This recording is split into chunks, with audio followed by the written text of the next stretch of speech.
Gjatë luftës së dytë botërore, ushtarët gjerman panë biplane të çuditshme që mbërrinin mbi kokat e tyre, të quajtur aeroplane Misri.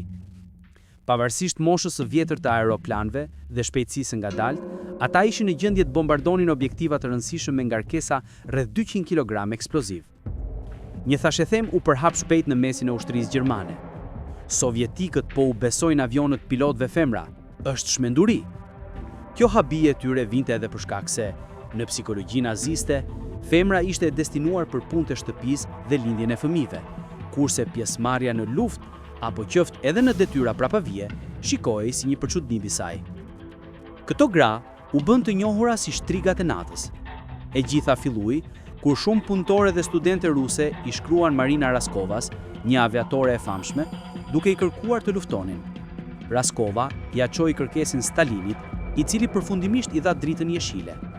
Në verën e vitit 1940 u formuan 3 regjimente grash, njëri me avion luftarak Jak-1, tjetri me bombardues Petliakov P-2 dhe i treti, më i famshmi, me biplane Polikarpov P-2 për misione NATO. Majorja Evdokia Bershanskaja ishte përgjegjëse për operacionet. Ato aeroplan të vegjël shpesh të destinuar për bujqësinë, në fakt përdoreshin për misione.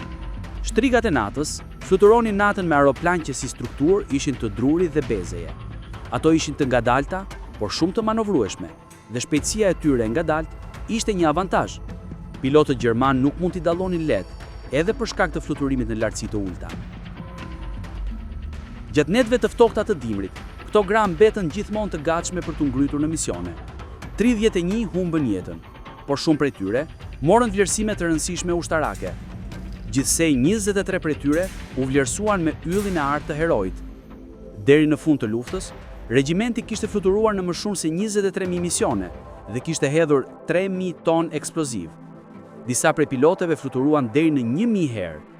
Edhe pse fluturonin me aeroplan Misri, prania e tyre ndihej.